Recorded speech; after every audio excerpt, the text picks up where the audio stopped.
आदाब, नमस्कार। मैं वसीम अख्तर और आप देख रहे हैं द लीडर हिंद। यूपी की जिला बरेली मौसम सर्द हो गया है। सुबह के बाद अब रात में भी कोहरे की चादर फिजा को आगोश में समेट ले रही है। तापमान में गिरावट से सर्दी में इजाफा है। इस बीच शहर से कस्बों तक वारदात के नाम पर बहुत कुछ हुआ है।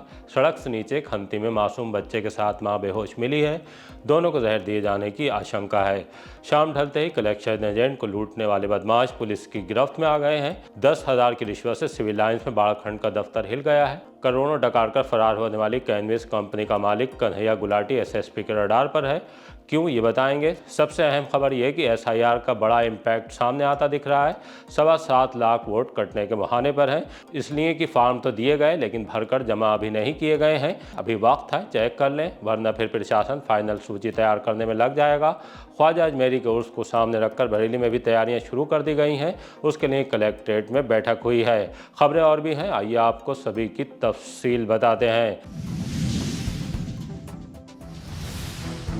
एसएसपी के रडार पर आया कन्हैया गुलाटी। कैनविस कंपनी बनाने के बाद लोगों के साथ बड़े फ्रॉड करके फरार हो गया कन्हैया गुलाटी। एसएसपी अनुराग आर्य के रडार पर आ गया है। लगातार मिल रही शिकायतों के बाद एसएसपी ने जांच कराई। उसके बाद 10 मुकदमे दर्ज कर दिए गए हैं। ये मुकदमे कंपनी में रकम लगाने और हड़प कर लिए जाने से जुड़े हैं।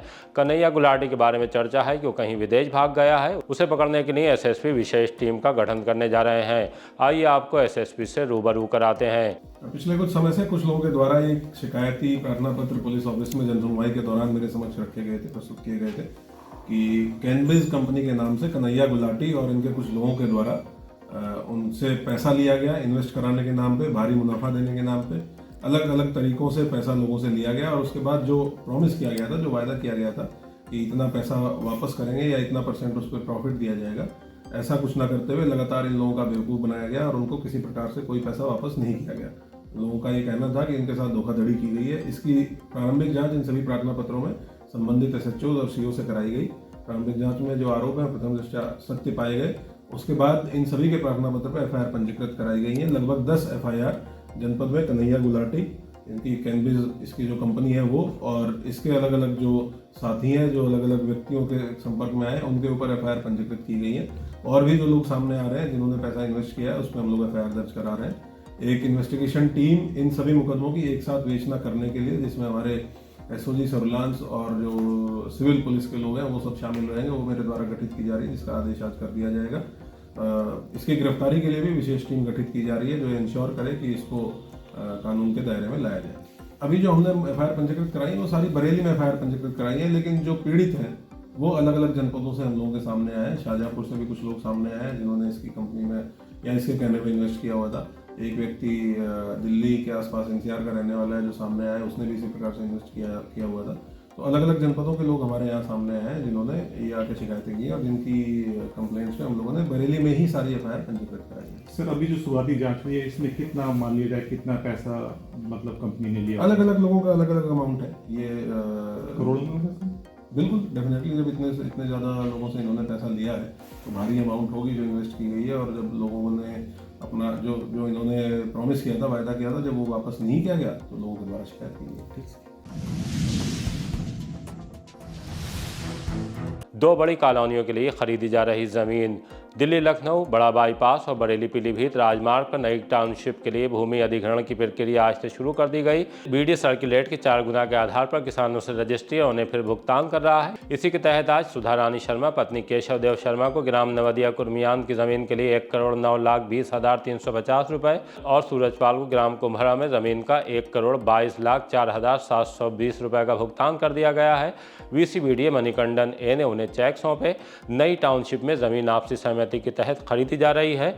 बीडीओ को अडूपुरा जागीर, आसपुर, खूबचंद, ऐलातपुर, कुम्हरा, कलापुर, बरकापुर, मोहरनिया, हरहरपुर, नवदिया कुर्मियान में 267.1925 हेक्टेयर जमीन चाहिए। नई टाउनशिप योजना ग्रेटर बरेली आवासीय योजना व रामगंगा नगर आवासीय योजना के बाद प्राधिकरण की दूसरी सबसे बड़ी परियोजना है, जो कि दिल्ली लखनऊ बड़ा बाईपास व बरेली पीलीभीत राजमार्ग से सटी है। कॉलोनियों में 45 मीटर और 30 मीटर चौड़ी जोनल रोड का प्रावधान किया गया है। आंतरिक सड़कों की चौड़ाई भी 18 मीटर रखी गई है। आवासीय व व्यावसायिक प्लाटों के अलावा होटल, अस्पताल, विभिन्न स्तर के शैक्षिक संस्थान, साइबर सिटी, मल्टीप्लेक्स बनाने के लिए भी भूखंड विकसित किए जाएंगे। बड़ा सेंट्रल पार्क व अन्य नेबरहुड पार्क प्रस्तावित हैं। VCBD मणिकंदन ने बताया कि योजना के विकास के साथ साथ आसपास के गाँवों में भी विकास के काम कराए जाएंगे। SIR से कट सकते हैं 7.25 लाख से ज़्यादा वोट। अपने जनपद में SIR यानी मतदाता सूचियों के पुनरीक्षण अभियान का काम लगभग पूरा हो चुका है। 9 विधानसभा सीटों पर 7.25 लाख से ज़्यादा नाम ऐसे हैं जो कट सकते हैं, इसलिए क्योंकि फार्म बांटे तो गए लेकिन लौट कर नहीं आए। ऐसे वोटर की तादाद सबसे ज़्यादा कैंट और शहर विधानसभा सीट पर है। ये बड़ा और चौंकाने वाला आंकड़ा है। आइए इसे लेकर उप जिला निर्वाचन अधिकारी संतोष सिंह क्या जानकारी दे रहे हैं, आपको उनसे रूबरू कराते हैं। हमारे जनपद बरेली में 9 विधानसभाओं में SIR का कार्य 11 तारीख को जो लास्ट डेट थी, उस ड्यू डेट टाइम में 100% सभी विधानसभाओं ने पूर्ण कर दिया गया है। अब हम इसमें जो हमारे एक तो FD वोटर्स की संख्या अधिक है। जनपद में लगभग 21% के ऊपर हमारे FD वोटर हैं, जिनमें कैंट और शहर में सर्वाधिक संख्या है। दूसरा एक इसमें है कि नो मैप की संख्या भी हमारी 12% के लगभग है। 24 के इलेक्शन के बाद 25 में जो लिस्ट जारी हुई, हर साल जो ड्राफ्ट होता है, तो 34,05,820 टोटल वोटर पूरे जनपद में थे, जिनमें अभी जो हमारे पास FD है वो 7,27,000 के करीब है। तो मतलब ये नाम काटे नहीं जा रहे हैं। ये अगर इनके फार्म आते हैं हमारे रीवेरिफिकेशन में, अगर इनमें जो भी फार्म लौट आएंगे उनको भरवाया जाएगा तो इनकी संख्या भी कम होगी। एक कारण और भी FD का शहरों में मैं देख रहा है कि जो ग्रामीण लोग यहाँ पर बसते हैं, चाहे नौकरी की वजह से या अपना किसी भी वजह से, और उनके 2 इमिग्रेशन फार्म आए होंगे, अगर वो ग्रामीण में भी वोटर हैं वहाँ पर भी और यहाँ पर भी, तो उन्होंने प्रायोरिटी गाँव के पर दी है अपनी। इसमें ये भी सुनने में आ रहा है कि जो पंचायत इलेक्शन है उसके थ्रू भी वो चाहते हैं कि उनका गांव में वोट रहे, तो इसमें कोई बुराई नहीं है, क्योंकि एक व्यक्ति एक ही फार्म एक ही जगह से भर सकता है, 2 जगह से वो फार्म नहीं भर सकता है। हम 2025 के वोटर्स की संख्या के आधार पर ये हो रहा है। जो हमारे EF फार्म हैं, जिनको गणना प्रपत्र कहते हैं, वो 2025 के वोटर लिस्ट के आधार पर डिस्ट्रीब्यूट किए गए हैं। दूसरा, हर BLO को पर्याप्त संख्या में फार्म 6 भी दिए गए हैं, चूँकि ऐसे भी हो सकते हैं कि मतलब जो 18 साल के हो रहे हों या किसी वजह से बाहर शिफ्ट होकर के आए हों, उनका ना फार्म मिला हो, बाहर से आए हों, कोई भी कारण हो, तो वो नया फार्म भी भर सकते हैं, नए वोटर भी बन सकते हैं। उससे संबंधित अपना डॉक्यूमेंट दे करके, और हम सभी FDMs को उसको भी डिजिटाइज करने का है आयोग का निर्देश कि जो फार्म 6 मिलें उनको भी डिजिटाइज किया जाए, और उनकी संख्या भी पर्याप्त आ रही है। मासूम बेटे के साथ रोड पर बेहोश मिली मां। थाना बिशारतगंज के इलाके से एक सनसनीखेज मामला सामने आया है। चौबारी पुल से अखा जाने वाले रोड पर सड़क किनारे खंती में एक 35 साल की महिला और 10 माह का लड़का बेहोश पाए गए। उन्हें इस हालत में देखकर खलबली मच गई। पुलिस पहुंच गई। दोनों को इलाज के लिए एम्बुलेंस से जिला अस्पताल लाया गया है। आशंका जताई जा रही है कि उन्हें जहर देकर मारने का प्रयास किया गया है। दोनों का पुलिस कस्टडी में इलाज चल रहा है। महिला के होश में आने के बाद ही तमाम चीज़ें साफ हो सकेंगी कि उन्हें इस हालत में पहुंचाने का जिम्मेदार कौन है। पुलिस आसपास के CCTV भी चेक कर रही है। पकड़े गए कलेक्शन एजेंटों को लूटने वाले। थाना फतेहगंज पश्चिमी में शाम ढलते ही कलेक्शन एजेंटों से 1,20,000 रुपए की नकदी और टैबलेट लूटने वाले बदमाशों को पुलिस ने रबर फैक्ट्री के मैदान से दबोच लिया। उनसे नकदी और टैबलेट बरामद हो गया है। अभी उनके 4 साथी फरार हैं। उन्होंने लूट की सनसनीखेज वारदात कैसे की और पुलिस उन तक कैसे पहुंची है, आइए आपको SP उत्तरी मुकेश चंद्र मिश्र से सुनवाते हैं। देखिए, घटना थाना फतेहगंज पश्चिमी से संबंधित है, जिसमें थाना फतेहगंज पश्चिमी क्षेत्र अंतर्गत रेपुरा रोड पर फतेहगंज पश्चिमी की तरफ 2 कलेक्शन एजेंट जो भारत फाइनेंस एजेंसी से संबंधित हैं, वो आ रहे थे कलेक्शन करके अपनी एक मोटरसाइकिल से। इनके नाम डाला राम और सुनील था, और इनके पास 1,20,000 रुपये, एक सैमसंग का टैब और 2 मोबाइल इनके थे, जिसको 2 अज्ञात मोटरसाइकिल धारियों द्वारा, जिसमें कुछ अज्ञात बदमाश थे, 2 मोटरसाइकिलें थी, इन्होंने इंटरसेप्ट करके इसको लूट लिया था इन लोगों को और भाग गए थे। इसमें थाना से टीमें बनाकर लगाई गई थी और इन्होंने सतत प्रयत्न करके अनावरण किया है आज 12 दिसंबर 2025 को लगभग 1300 बजे, और 4 अभियुक्तगण को गिरफ्तार करने में सफलता प्राप्त की है। इन चारों अभियुक्तों के नाम अंकित, रण सिंह, गोविंदा और जहरीला, मोनू उर्फ मोरपाल है, जिसमें 3 अभियुक्तगण रायपुरा जागीर के रहने वाले हैं और एक अभियुक्त जो अंकित है वो रफियाबाद का रहने वाला है। इनसे प्राथमिक पूछताछ के क्रम में जानकारी हुई कि ये कुल 8 अभियुक्तगण का समूह था, जिनमें से 2 ने रैकी में मदद की है, 2 ने सूचना देने में मदद की है और 4 अभियुक्त मौके पे जाके उन्होंने घटना कारित की है। इसमें इनके अभियुक्तगणों के पोजीशन से लूटी गई धनराशि 1,20,000 में से 80,000 रुपये बरामद हो गए हैं और एक मोटरसाइकिल जो घटना में प्रयुक्त हुआ है वो बरामद हुआ है। इसके अतिरिक्त जो सैमसंग टैब लूटा गया था वो बरामद हुआ है और घटना में प्रयुक्त मोटरसाइकिल के अतिरिक्त इसमें एक देसी तमंचा 315 बोर और 2 अदद जिंदा कारतूस भी इनसे बरामद हुए हैं। जो शेष 4 अभियुक्त हैं गढ़ शेष हैं उनकी भी गिरफ्तारी के प्रयास जारी हैं और शीघ्र ही उनकी भी गिरफ्तारी की जाएगी और जो शेष धनराशि है और 2 मोबाइल हैं उनकी भी शीघ्र बरामदगी की जाएगी। देखिए, इसमें एक अभियुक्त जो अंकित है उसका आपराधिक इतिहास पहले मारपीट का मुकदमा है 2 उसमें, इसके अतिरिक्त किसी का कोई आपराधिक इतिहास नहीं है। देखिए, इनसे पूछताछ के क्रम में पता चला है कि ये इनकी पहली घटना थी इस टाइप की और ये जो सूचनादाता इसमें 2 हैं मोनू तथा सुमित, इनकी सूचना पे इन्होंने अचानक ये प्लान करके घटना कारित की है। बाढ़खंड दफ्तर से किसे दबोचा गया रिश्वत लेते। भ्रष्टाचार निवारण संगठन की ट्रैप टीम ने सिविल लाइंस के बाढ़खंड दफ्तर से संप्रति सींच पर्यवेक्षक ऋषि कुमार को दबोच लिया। उसे मीरगंज में SBI ATM के सामने सड़क से तब पकड़ा गया जब वो रिश्वत के 10,000 रुपये अपने हाथ में पकड़ चुका था। ये रकम कृषि भूमि के मुआवजे के नाम पर ली गई थी। उसके खिलाफ साल्वेशन आर्मी रोड पर फ्रेंड्स अपार्टमेंट पर रहने वाले दिलीप अग्रवाल ने शिकायत की थी। आरोप लगाया था कि बेटी के नाम पर ली गई जमीन का मुआवजा बाढ़खंड से मिलना था, उसी के लिए 10,000 रुपये मांगे जा रहे थे। सींच पर्यवेक्षक को पकड़ने के बाद ट्रैप टीम के प्रभारी निरीक्षक इश्तियाक वारसी ने थाना सिबीगंज में मुकदमा दर्ज करा दिया है। ख्वाजा के ज़ायरीन के लिए कलेक्ट्रेट में मीटिंग। अजमेर में ख्वाजा मोइनुद्दीन चिश्ती अजमेरी का 814वां उर्स ख्वाजा 17 दिसंबर से शुरू होने जा रहा है। उसमें शिरकत को देश और विदेश से आने वाले लाखों ज़ायरीन में से एक बड़ी तादाद बरेली में दरगाह आला हज़रत पर हाज़िरी देते हुए अजमेर के लिए जाती है। बसें सिटी स्टेशन पहुंचती हैं, वहां दरगाह और प्रशासन की तरफ से भी इंतज़ाम किए जाते हैं। ज़ायरीन की सहूलियत के लिए कलेक्ट्रेट में मीटिंग की गई। दरगाह के प्रशासनिक जिम्मेदार हाजी मोहम्मद जावेद खान ने एक पत्र मौलाना सुभान रज़ा खान सुभानी मियाँ की तरफ से सौंप कर मांग की कि हर साल की तरह ज़ायरीन की सहूलियत के लिए सिटी स्टेशन पर शिविर लगाया जाए, जिसमें स्वास्थ्य विभाग के डॉक्टर 24 घंटे मौजूद रहें और दवाई की व्यवस्था भी की जाए। शौचालय, पानी की टैंक, साफ सफाई, प्रकाश व्यवस्था और दरगाह जाने वाले सभी मार्गों की मरम्मत कराने की मांग रखी। ट्रैफिक से संबंधित मुद्दा उठाते हुए मांग की गई कि दिल्ली, लखनऊ, बदायूं, पीलीभीत मार्ग से आने वाली बसों को शहर में आने दिया जाए ताकि ज़ायरीन आराम से दरगाह पर हाजिरी दे सकें। ADM सिटी सौरभ दुबे की अध्यक्षता वाली मीटिंग में प्रशासनिक, पुलिस, नगर निगम, रोडवेज, चिकित्सा और रेलवे के अफसरों के अलावा दरगाह के मीडिया प्रभारी रहे नासिर कुरैशी, TTS के औरंगजेब नूरी, शान रदा, ताहिर अलवी, मंजूर रदा मौजूद रहे। शिविर 15 दिसंबर से 23 दिसंबर तक चलेगा। SSD प्लाजा पर कार की टक्कर से मौत। इज्जतनगर थाने के इलाके में SSD प्लाजा के पास कार की टक्कर मार देने से मंदिर जा रहे बुजुर्ग हरीश गिरा की मौत हो गई।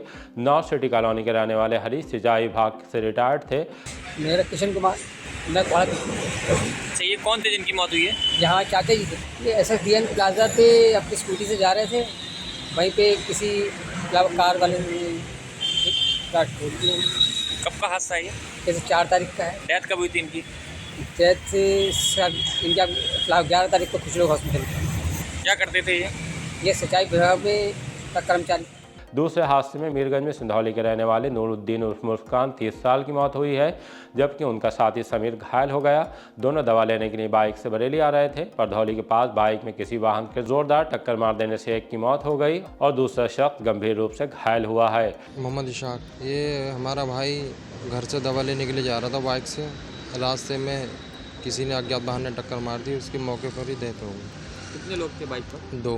कहाँ का हादसा है? परधौली बाईपास। दूसरे की हालत कैसी? दूसरा ठीक है, थोड़ा गंभीर चोट लगी, उसे भी लगी, वो फिर भी ठीक है। कब का हादसा है? कल।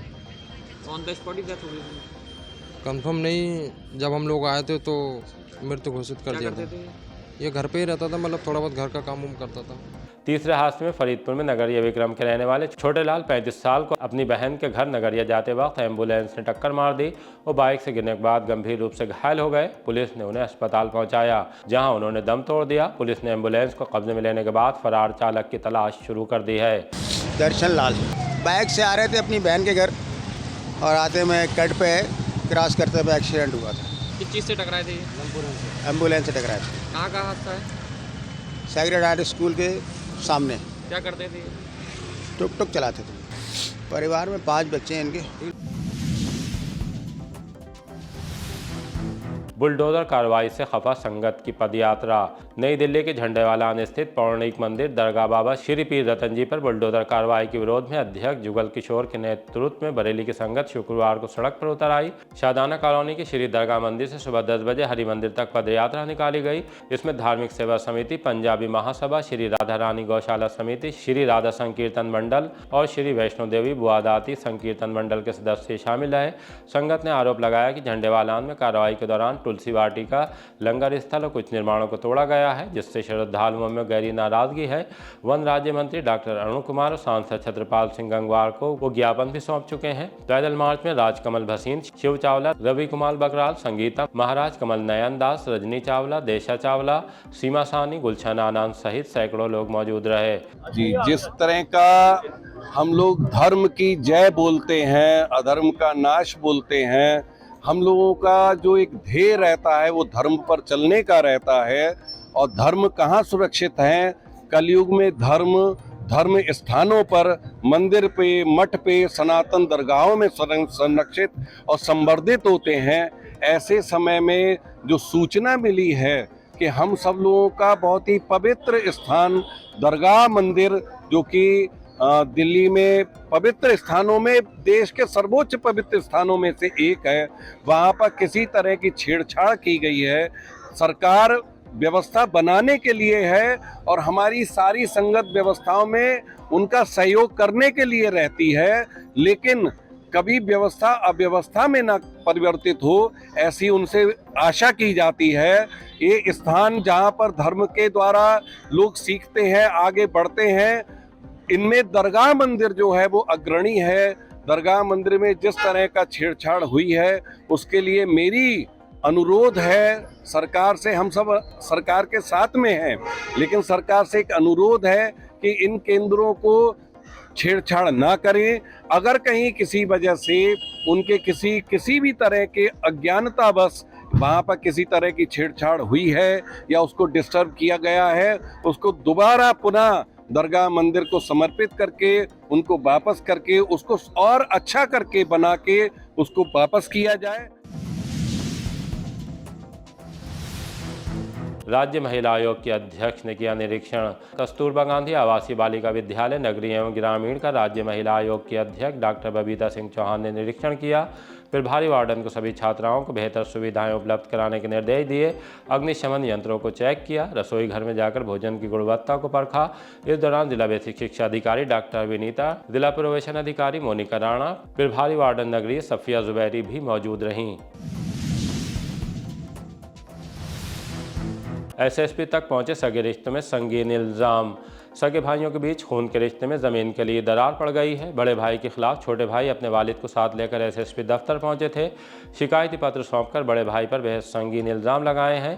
कहा कि पहले तो वालिद के साथ जानवरों जैसा सलूक किया, जब उन्हें वहां से ले आए तो झूठे मुकदमे दर्ज कराने शुरू कर दिए। मामला रायपुरा चौधरी कहा, ये आपको सुनवाते हैं। मेरा शारिक बेग नाम है। मामला क्या है कि हम 6 भाई हैं और पापा हैं हमारे, तो वो हर बेजरबे बदतमीज़ी करता रहता है। कभी आता है, कभी कहता है कि मैं क्या बोलते हैं सारी जगह मेरी है, मैं अपने नाम में करूँगा, ये करूँगा, मैं खुद प्लॉटिंग करूँगा। आप लोग होते कौन हो, किस तरीके के होते हो? अगर हम लोग उससे सही तरीके से बात भी करना चाहते हैं, वो तो नशा करता है, तो नशे की हालत में आते ही कभी तमंचा लेके आता है, कभी बंदूक लेके आता है, कभी कुछ ना कुछ करता रहता है। हमारे झूठे मुकदमे मेरे ऊपर कई एक है, कभी 76 का है, 304 है, 554 है, कई मुकदमे मेरे ऊपर लाद रखे झूठे पे झूठे। आपके भाई ने? मेरे सगे भाई ने, और गाँव में 2-3 लोग और भी हैं, जैसे कि तंजीब है, हाजरा चच्ची हो गई, इन लोगों के ऊपर सब झूठे मुकदमे लाद रखे हैं। इसका कहने का मतलब यही है कि सारी जगह का मालिक मैं हूँ। अब हमारे पापा हैं, वो करेंगे ना सारी चीज़ें। अब ये इनका मतलब था साकिर बेग का कि मैं सब जगह मैं लूँ और किसी को भी ना दूँ।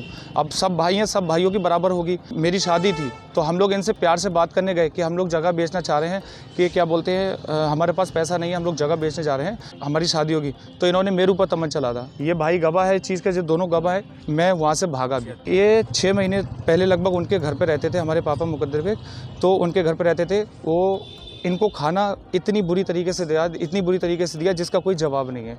मतलब कि उनके घर में एक डॉगी पलता है, उनका पालता हुई है, उसके साथ में बिठा के और रोटी उसके आगे की उठा के इनको दिया। जब मुझे ये बात पता लगी तो मैंने सब भाइयों को बताया। जब मैंने सब भाइयों को बताया उसके बाद में हम इनको लेके आए। फिर उनने ज़मीन की खातिर इनको रखा लालच में।